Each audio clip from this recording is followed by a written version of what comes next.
En 1995 se estrenó Ghost in the Shell, película adaptada del manga homónimo escrito por Masamune Shirow y publicado en 1989.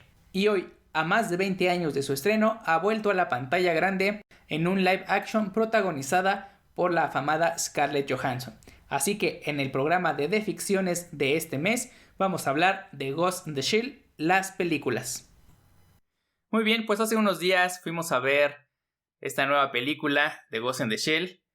Y bueno, ¿qué le pareció esta interpretación live action que por lo general nunca suelen ser muy atinadas? Es lo que la historia del cine nos ha dicho. Cuando adaptas a formato de imagen real una película animada, pues suele no ser del gusto de todos. ¿Qué le pareció a usted? En una primera impresión, me gustó la película. Sinceramente no había visto alguna de las películas originales, y cuando se anunció hace ya varios meses esta adaptación decidí adentrarme en este universo. Creo que antes de abordar esta cinta debemos mirar atrás a las obras primigenias.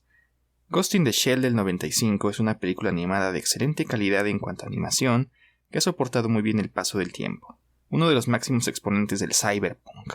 Uno de los puntos de partida de este género son los androides y los cyborg. Los primeros son máquinas completas y los segundos seres biológicos mejorados. Ejemplos hay muchos en el cine como Terminator, Robocop, Star Wars y demás. Recuerdo que en mi niñez los androides me daban mucho miedo y los cyborgs por otro lado conservaban ese lado humano que los hacía más interesantes. Retomando la original Ghost in the Shell, es un trabajo exquisito con un apartado visual increíble. El argumento es confuso y lento por momentos, con largos monólogos. En muchas ocasiones busca hacernos reflexionar sobre lo que está pasando y el contexto. Es necesario verla más de una vez para conectar todos los puntos. El punto central, considero, es la introspección que hacen los personajes de su propia condición, que hace humanos a los cyborgs. Me recuerda un episodio espeluznante de Superman, la serie animada que vi de niño. Yo aborrezco a Superman, pero el episodio me dejó sorprendido porque en él un villano está en prisión y Lex Luthor va y le pone un virus mortal en su comida. Entonces la única forma de salvarse es que lo conviertan en cyborg. La operación es un éxito y ahora tiene superfuerza y puede ponerse frente a frente contra Superman. Pero además no puede sentir, ni oler, ni tiene la necesidad de comer, y rápidamente se vuelve loco encerrado en este nuevo cuerpo.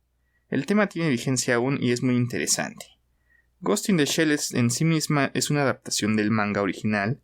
Su influencia está en muchas obras posteriores como Matrix o una de mis sagas de juegos favorita que es Metal Gear, que identifiqué en la batalla final contra el tanque, que es mi escena favorita. La recomiendo mucho, me gusta. ¿Qué opina usted de la primera Ghost in the Shell?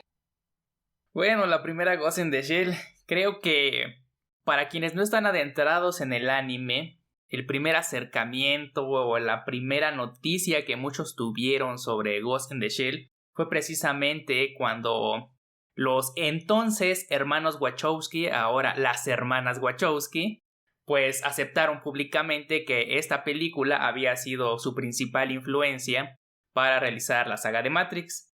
Para quienes ya estamos más adentrados en lo que es el anime y específicamente géneros como el cyberpunk, pues tenemos como referente directo, más allá de la obra de Masamune Shirow, que es el mangaka que escribió esta obra originalmente, pues a Mamoru Oshii, que es el director, ya bastante conocido por obras previas de cyberpunk bastante fuertes, historias muy densas, muy psicológicas, difíciles de digerir en primera instancia.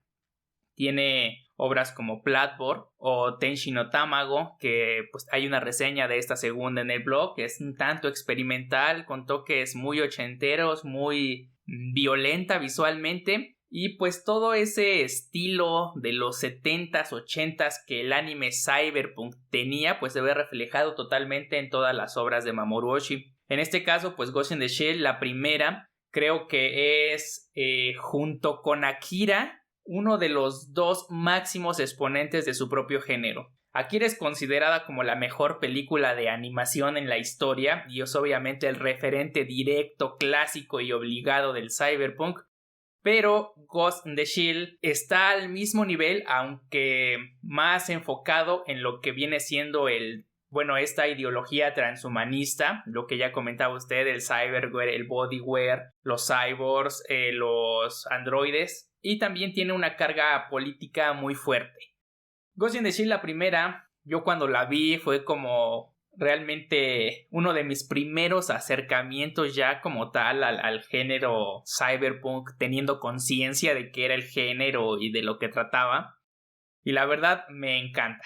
Es una película magnífica, con un estilo pues bastante crudo, con una violencia innata que no llega al gore, aunque sí es algo visceral. Un diseño de escenarios fabuloso que retoma pues esas ciudades hacinadas de Hong Kong como Kowloon, que ya no existe, pero que fue influencia directa para la creación de la arquitectura cyberpunk. E incluso la mayoría de las obras de este género arquitectónicamente se han basado en esa ciudad, que fue destruida por ahí de los 90, y que bueno, ya en algún momento espero dedicarle un post en el blog. Pero bueno, de momento tiene todo lo que hace del cyberpunk este género.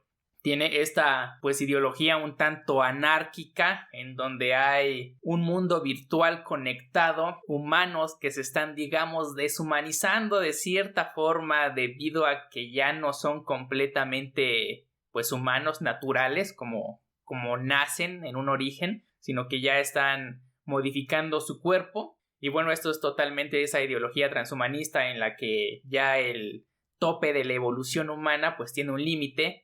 Y para paliar, digamos, este problema, pues se inicia con una modificación corporal con ayuda de los aditamentos tecnológicos. En este caso, pues una conexión a una red digital en la que todos tienen comunicación, que es como el internet, pero una red directa, en la que no se necesitan de dispositivos como una computadora o un teléfono para navegar en ella, no únicamente con la propia actividad neuronal del cerebro. Y por otro lado, pues está todos estos problemas que tanta hipertecnologización crean en la sociedad, que es lo que siempre ha criticado el cyberpunk.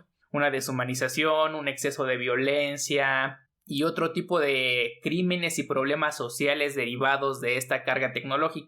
Pero además Ghost in the Shell lo aterriza mucho en la cuestión política de qué es a nivel político administrativo, digamos, pues las problemáticas que se generan, y entonces empieza a hablar mucho de corporaciones y líderes y hackers y que tratan de atacar a alguien del gobierno o a alguien de alguna empresa. En la primera película de Ghost in the Shell vemos a la mayor Motoko Kusanagi, una cyborg en 90% de su cuerpo, a la que solo le resta, digamos que, un cerebro humano que mantiene a su fantasma, a su alma, su espíritu, su personalidad. Y bueno, esta mayor pertenece a un grupo de detectives conocido como la Sección 9, que se dedican pues a tratar con toda esta cuestión de delitos cibernéticos.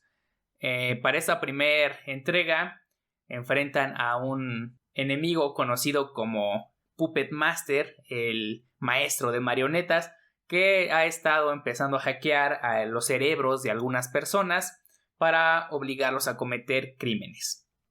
La mayor, junto con su compañero detective Bato, pues tratan de enfrentarlo, investigar quién es esta persona que ha estado hackeando los cerebros de sus víctimas y cuál es, digamos que la finalidad por la que lo hace.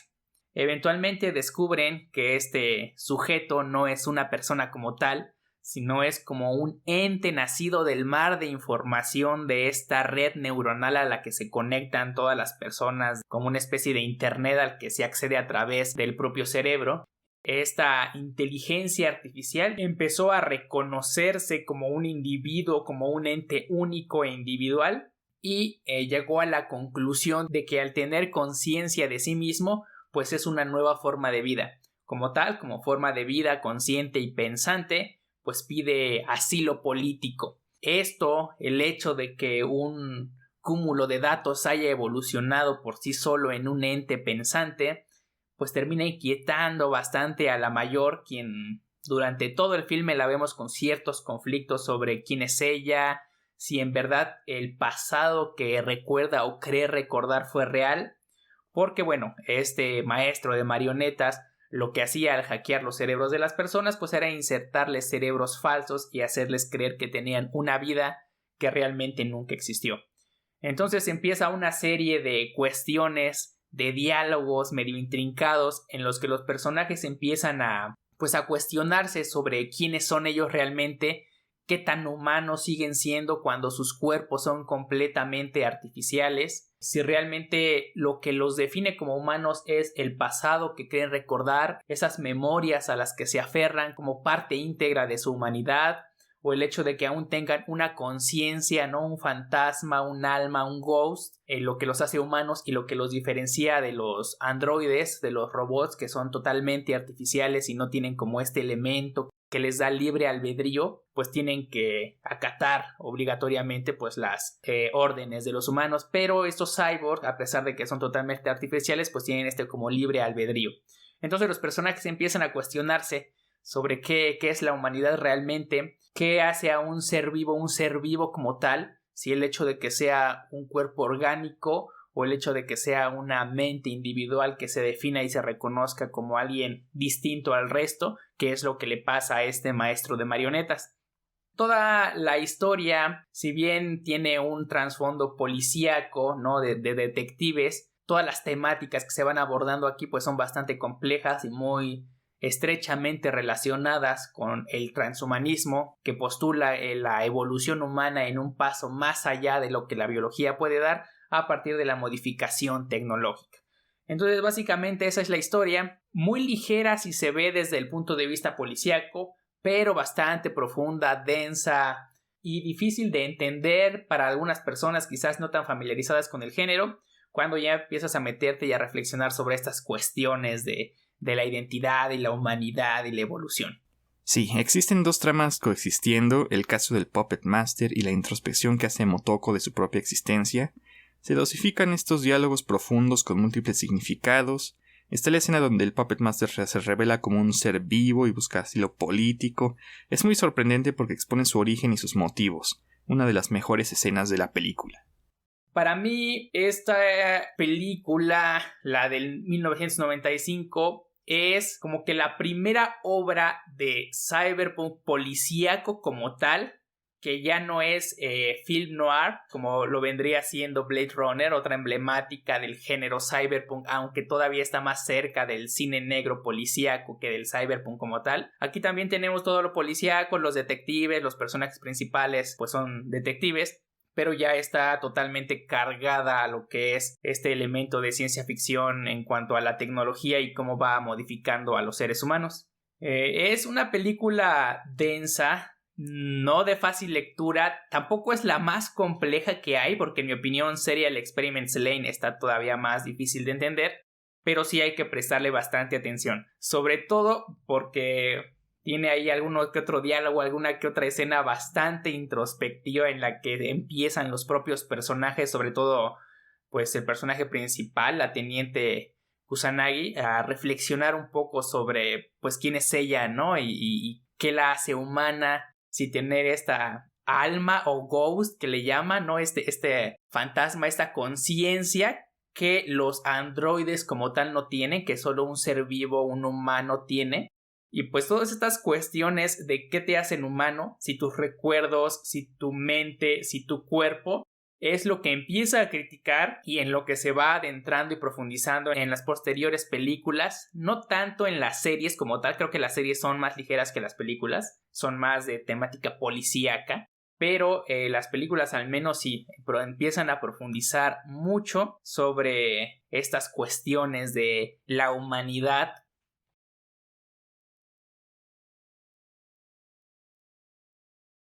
Estoy de acuerdo, creo que el punto principal de Ghost in the Shell es la línea que está entre el hombre y la máquina y cómo se va diluyendo.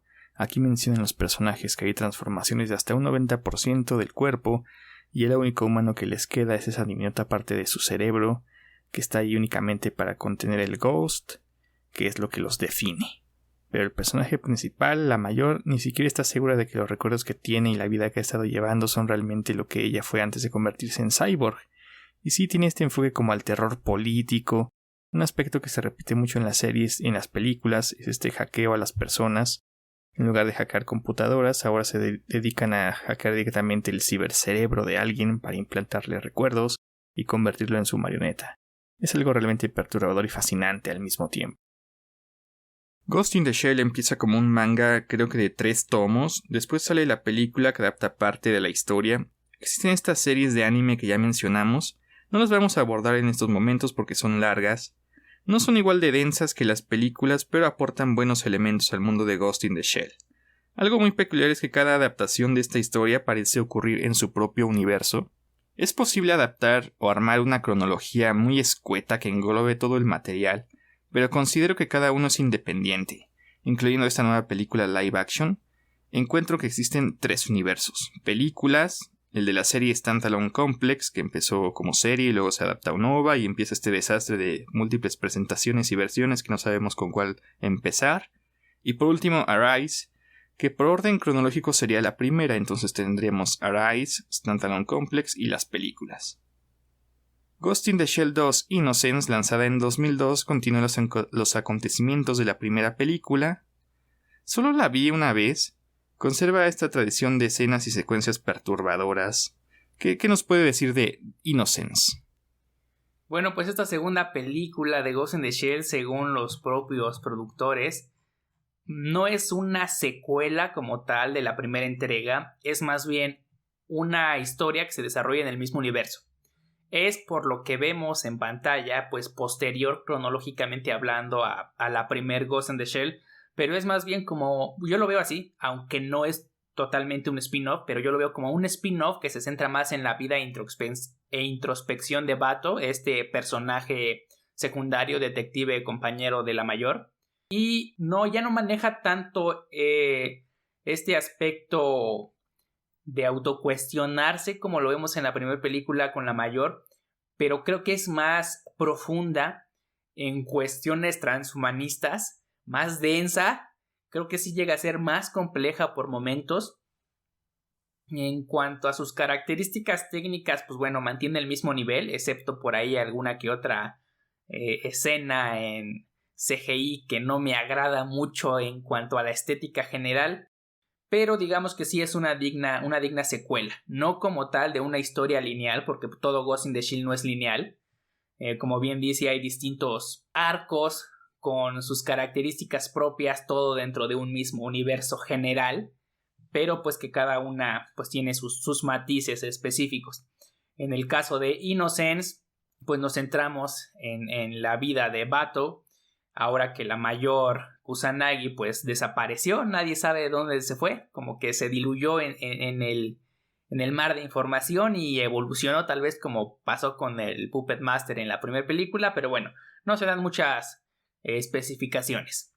El hecho es de que este detective, junto con Togusa, que era otro de sus compañeros que estaba orgulloso de todavía ser casi 100% humano, natural, sin modificaciones, pues tienen que investigar una serie de crímenes perpetrados por unas ginoides, esto es androides con forma femenina, que se dedicaban al servicio sexual y empiezan a cometer asesinatos. Y aquí descubren que hay una empresa que está creando como fantasmas artificiales y que pues le está dando estos fantasmas, estos ghosts a las ginoides, y al tener esta especie de libre albedrío de individualidad pues pueden saltarse las leyes de la robótica, que son retomadas de las leyes asimovianas, para cometer estos crímenes, ¿no? Y dañar a los humanos, cosa que supuestamente pues no pueden hacer.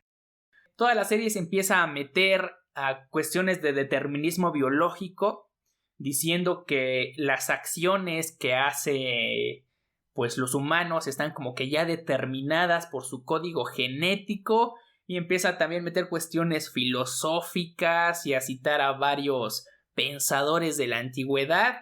Y la verdad yo solo la he visto una vez, así que no puedo digamos que hablar más a fondo, porque sí necesitaría verla un par de veces más para captar completamente los mensajes que tiene, pero creo que por momentos sí llega a ser más profunda en cuestiones particulares ya de algún aspecto, una visión filosófica o biológica, que la primera entrega.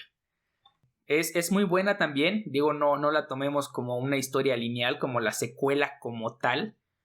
Pero bueno, esta segunda película me gusta, es entretenida, es más densa, creo que es más gore incluso que la primera. pero obviamente no llega a la majestuosidad de Ghost in the Shell, ¿no? Que ya con mayúsculas. Coincido con usted, sí. De esta película me gustaría rescatar 2 escenas que aparecen. La primera de ellas es el desfile. Me parece que lo menciona como este CGI que no le gustó. No sé si se refiere a esta secuencia en particular. Sí, toda esta ciudad extraña. Al principio empiezan con escenas de esa ciudad, no me gustan, pero cuando llegan al desfile, no sé por qué, pero me fascina el grado de detalle que se logró en ese desfile. Y más que el grado de detalle y más que el CGI, que bueno, el CGI no me gusta no porque esté mal hecho, sino porque siento que no va a ese formato tradicional al que me dejó acostumbrado la primera película. Pero me gusta que en un mundo tan hipertecnológico y futurista como este, haya un desfile que represente todo el folclore japonés. Uno se pregunta cómo, a pesar de tanta evolución tecnológica de tantos años, han sobrevivido elementos culturales tan ancestrales. Eso a mí en las películas cyberpunk siempre me hace mucho ruido, me llama mucho la atención esto. Pero sí, a mí ya al llegar a la escena del desfile me gusta, no sé por qué. Pero al principio, cuando se muestran imágenes de esa escena, no, como que siento que no le va al estilo general del diseño de animación tradicional que tiene el resto. La escena del desfile es cautivadora. También me gusta mucho. Existe este dato de que tardaron un año en animar esta secuencia que dura alrededor de 2 minutos. Se inserta como un paralelo a la secuencia similar de la primera película. Y la segunda escena que me agrada, o más bien me hace ruido, es este loop cuando Batou y Togusa van a buscar a un hacker y repiten esta secuencia de eventos que entran como una mansión extraña, encuentran este androide o cyborg que parece un muñeco. La escena es súper perturbadora y te bombardea con cuestiones filosóficas que te toman por sorpresa. Son los puntos fuertes de la película. Al final existe esta batalla de Batou contra las ginoides y aparece un ginoide que supuestamente es la mayor y le ayuda a vencer a los malos. Pero las 2 secuencias que hacen que valga la pena ver Innocence son estas 2 anteriores. ¿Qué opina de esa secuencia segunda del loop?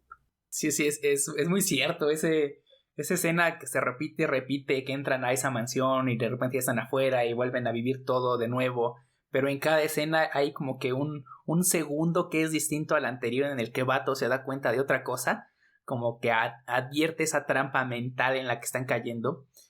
Me recuerda mucho la estructura en la que se maneja Ergo Proxy en muchos de sus capítulos, en los que ves todo el capítulo son como una escena de 2 minutos que se repite y se repite durante los 18 que dura y no tienes idea de cuál de esas escenas fue real y el siguiente capítulo es algo totalmente distinto en una locación totalmente diferente y te quedas muy sacado de onda de qué pasó ahí. Esto me recuerda mucho esa parte de la película a este formato de Ergo Proxy, que bueno, finalmente Ergo Proxy es la serie cyberpunk más filosófica que yo he visto. Pero Innocence sí tiene un nivel filosófico bastante denso. Ni siquiera la primera se mete tanto en filosofía, es más introspectiva, es más virtual tecnológica, digámoslo. Y esta segunda sí se va más a cuestiones y de hecho hay muchos diálogos de personajes y citas a filósofos famosos de la antigüedad, Descartes o no me acuerdo, pero citan a varios de los filósofos famosos, entonces sí es por ahí, pues tiene su complejidad bastante elevada, sobre todo en esos aspectos en los que ya no hay una historia lineal dentro de la película y no sabes qué está pasando. Me confundió bastante hasta que caí en cuenta y recordé este estilo de Ergo Proxy y dije, ok, igual no me quedó tan claro qué pasó, pero bueno, adviertes que es como que un recurso característico del cyberpunk cuando se mete a filosofar sobre las cuestiones de realidad y no realidad, que es uno de sus tópicos tradicionales. Así que bueno, sí es bastante complejo, pero sigue siendo muy interesante y sobre todo que sigue aportando al universo general de Ghost in the Shell. Todas las películas, por mínimo que se hacen, usan un aporte al universo, no solo beben de él, de lo que sentó como bases, ya sea el manga o la primera película, sino que le van aportando y lo van complejizando. Sí, es cierto. En esa secuencia del loop y las cosas filosóficas se emocionaron bastante.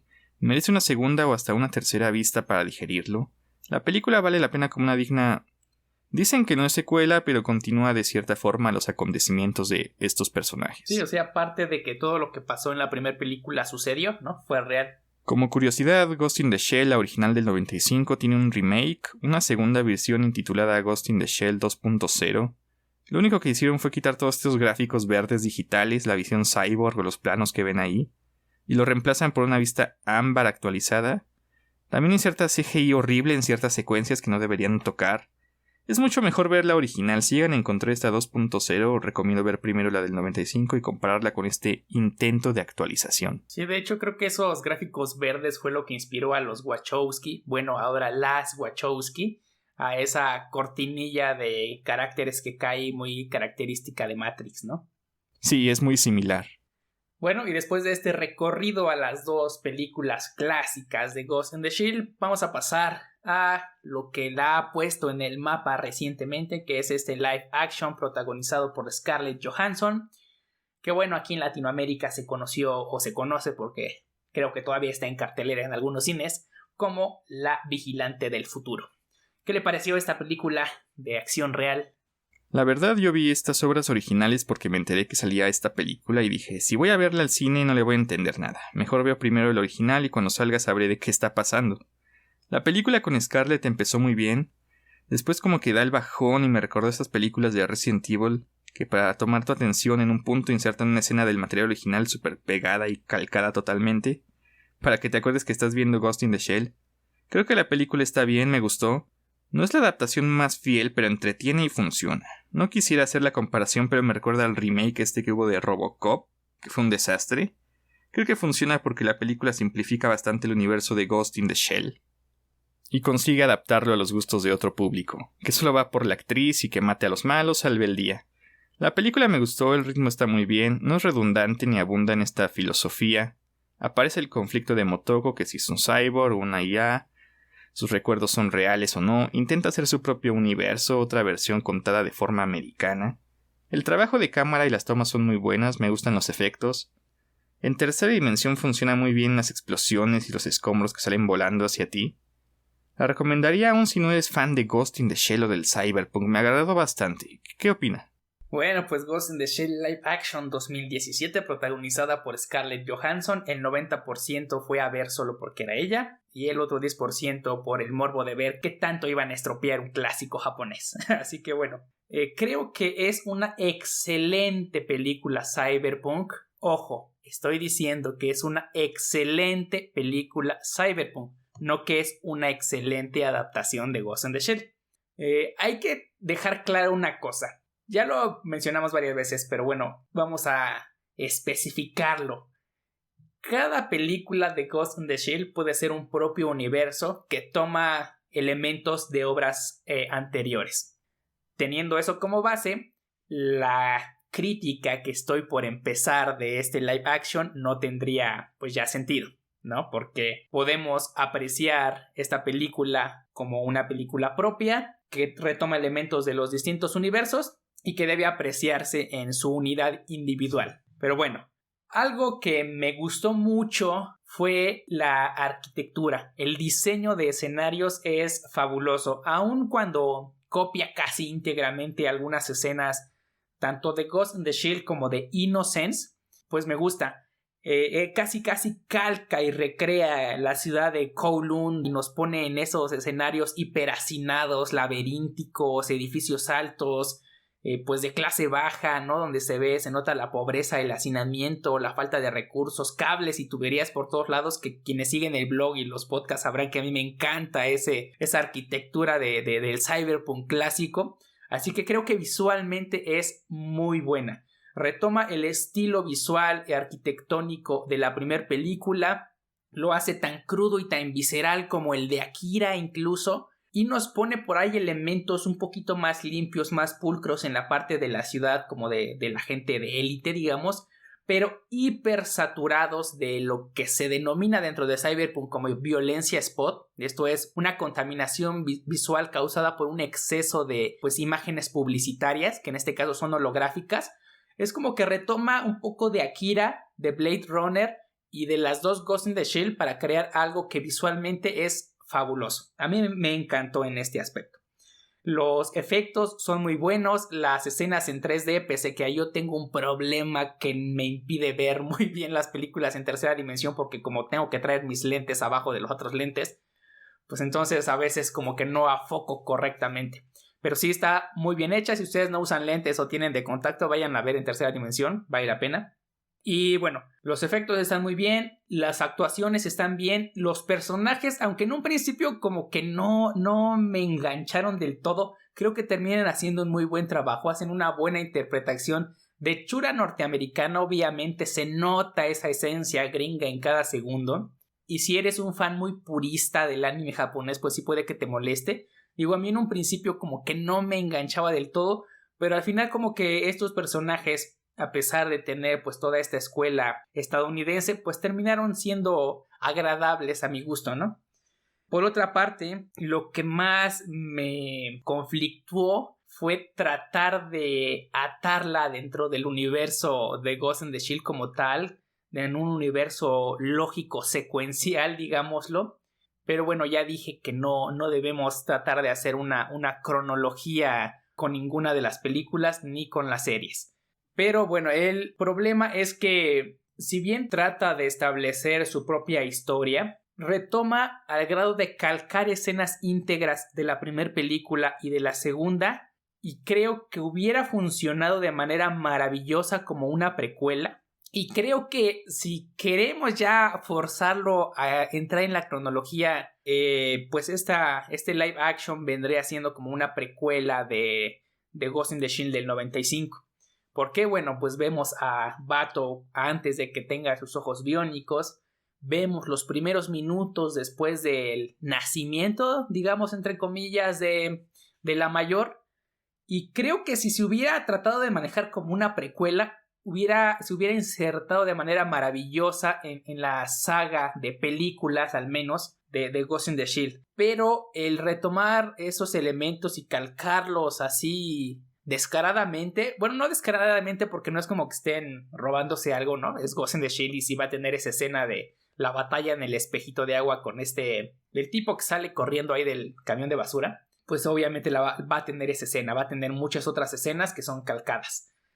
Y lo que les digo que a mí me conflictó es esto de, bueno, voy a ver Ghost in the Shell, yo pensé que era un remake de la primera película totalmente, y de repente ves elementos de la segunda que dices, ok, esto ya está aquí y es de la segunda, entonces ya no lo podemos poner como una obra, pues una adaptación de la primera, pero tiene elementos que la hacen como especie de precuela, y entonces eso a mí me conflictó un poco al principio. Digo, ya después, digo, ok, Ghost in the Shell ninguna tiene una secuencia lógica como tal, así que bueno, vamos a tomarlo por partes. Por ejemplo, algunas de las cosas que se retoman de la primera película, pues es cuando está buceando la mayor, y de repente en su bote llega Bato y ya empiezan ahí un diálogo un tanto introspectivo, que creo que es de los más introspectivos que tiene esta película. No es tan profunda como ninguna de las dos anteriores, de las animadas. Intenta hacerlo de momentos, pero como que saben el público al que está dirigido y saben que muchos no van a gustar de ir a ver una película con acción y con Scarlett que sea así de profunda y a la que haya que meterle demasiado cerebro para analizar. Así que bueno, traten de hacerlo lo más ligero posible. La escena de la pelea contra el tanque donde se le terminan arrancando sus brazos es pues casi idéntica a cuando trata de proteger al Puppet Master, a esta entidad en la primera película. Esa es mi escena favorita de esta, es muy buena, está muy bien hecha, los efectos, todo es maravilloso como quedó.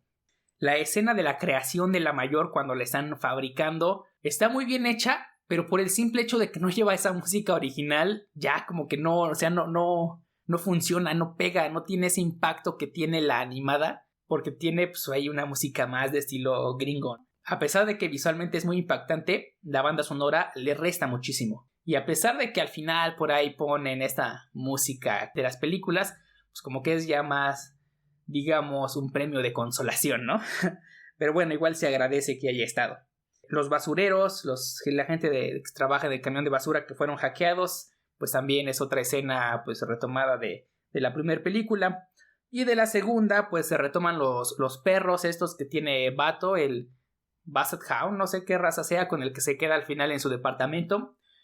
Nunca lo vemos con perros en la primera película, pero sí en la segunda, y es justamente la misma raza, y de hecho el perro está casi idéntico al animado que sale ahí. Las geishas por ahí también, reminiscencia a la segunda película. Cuando van a ver a esta doctora que termina asesinando el villano en cuestión, que es una que fuma mucho.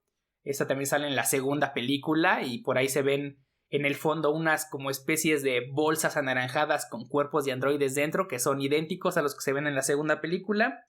Y bueno, creo que esas son las principales referencias tanto a la primera como a la segunda. Por ahí hay uno que otro guiñito a Standalone Complex, como el tipo este con el ojo biónico que lo conecta directamente al rifle, todos estos elementos tanto de la primera película como de la segunda, verlas en una sola, generaron para mi gusto una mezcla un tanto extraña, que está bien hecha, que es muy entretenida, que para quien no está adentrado en el universo de Ghost in the Shell le va a encantar, a menos de que de plano no le guste el cyberpunk, pues bueno, obviamente no.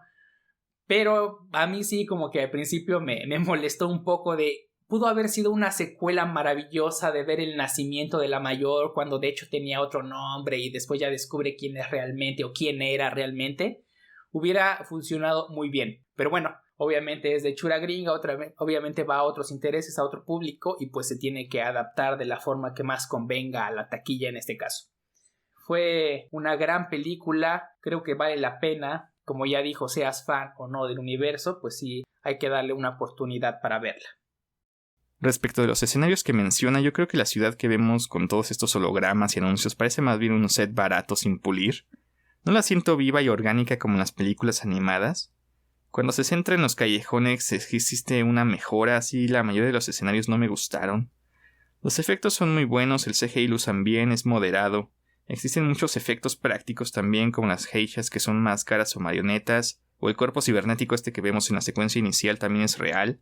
Las escenas calcadas eran inevitables, las ponen para atraer a los fans del anime, son descaradas, pero por ejemplo la batalla final con el tanque está muy bien, lograron insertar esta escena icónica donde rompe la escotilla y se revienta los brazos y sale volando ahí lo que queda de su cuerpo. Los personajes, los de la sección 9 casi no aparecen. Más bien Bato y Aramaki son los que están ahí más tiempo. Aramaki es la ley, mata a los malos. Otros como Togusa y los demás pues casi no salen. Hubo esta controversia de por qué ponen a Scarlet en un personaje que es japonés según, aunque nunca se ha confirmado. La película lo combate muy bien con este giro final del origen de la mayor. Es uno de los puntos más fuertes de la película. En el material original nunca se nos da una respuesta definitiva a su origen. Vale la pena por este detalle tan importante. Algo que sí me molestó bastante es la secuencia esta de hacer el cyborg, no está el soundtrack original. Cuando en videos promocionales aparecía, incluso estuvo este video filtrado de un evento especial con una proyección de la secuencia y atrás el compositor original tocando en vivo. Eso faltó, ya veremos si será parte de alguna edición especial extendida, ahora que está de moda sacar películas incompletas y después venderlas otra vez y otra vez. La música sale en los créditos, así que no fue un desperdicio total. El villano Tal Kuse es un personaje de Standalone Complex ahí insertado. Está bien y también sale como segundo villano corporativo clásico de las películas de Estados Unidos. Intentar acomodarla cronológicamente es una pesadilla, la considero como su propia obra independiente, me gusta y la recomiendo. Pues sí, yo también estoy de acuerdo, muy recomendable, una adaptación que al menos pasa la prueba. Yo sigo diciendo que hubiera funcionado excelente como una precuela porque la escena final nos deja al borde de donde inicia Ghost in the Shell, la primera, en esa mítica escena donde la mayor se tira desde el edificio y pues se vuelve invisible. Así que creo que hubiera sido una excelente precuela, sobre todo para conocer, como ya dijo, el origen de la mayor, de cómo surgió y todo esto. Pero bueno, tenía que tener algunos elementos que atraparan al fan del anime, así que pues ahí están estas escenas calcadas. No me molesta que estén ahí porque están muy bien hechas, entonces pues sí, vale la pena. Sobre estas cuestiones un tanto raciales que se desataron en redes sobre por qué Scarlett si no es japonesa, bla bla bla, creo que ya hasta el mismo productor o creo que hasta Mamoru Oshii dijo, pues es que la mayor está en un cuerpo que no es de ella, o sea, ni siquiera sabemos cuál era su origen étnico o racial. Entonces, pues quien la interprete realmente no es un problema. O sea, hasta él salió a decir estas cuestiones. En lo personal creo que el cast estuvo muy atinado porque ella funciona muy bien. Creo que yo no vería a la mayor Kusanagi con el rostro de alguien que no sea Scarlett Johansson. Creo que funciona perfecto, o sea, lo hace muy bien, le da un parecido muy atinado para un live action.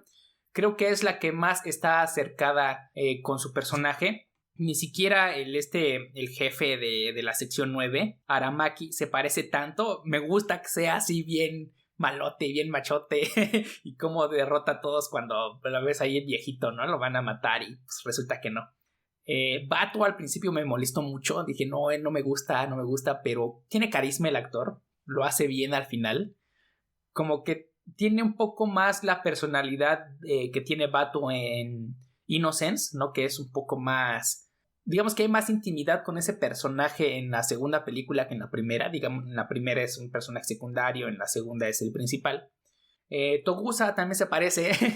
Hubiera funcionado, pero igual como que ya no tienen mayor participación, ¿no? Hay una que otra escena y pues ya no se les ve más desperdiciados. Hubiera querido ver más participativo al equipo de la sección 9, pero bueno, se entiende que hay que centrarnos en la mayor Kusanagi. En general creo que es todo lo que se puede decir de esta adaptación. En términos generales, Ghost in the Shell, manga, película, series, es pues la cúspide del transhumanismo dentro del cyberpunk.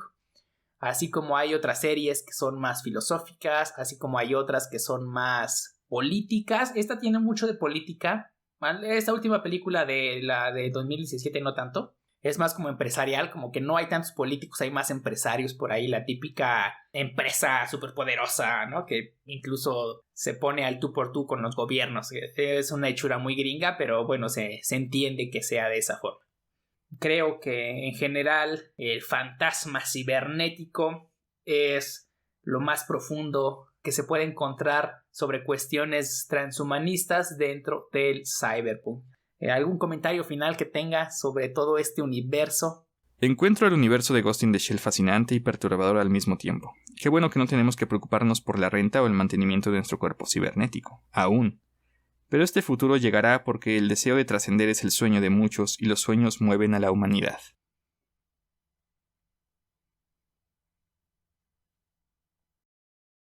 Bueno, pues eso ha sido todo por el podcast de hoy. Recuerden seguirnos en las redes sociales, en Facebook y Twitter aparecemos como Café Anime Live y también en el blog cafeanimelive.com. Nos vemos en el siguiente episodio de Ficciones, su podcast sobre cosas frikis de la cultura pop. Hasta luego. Adiós.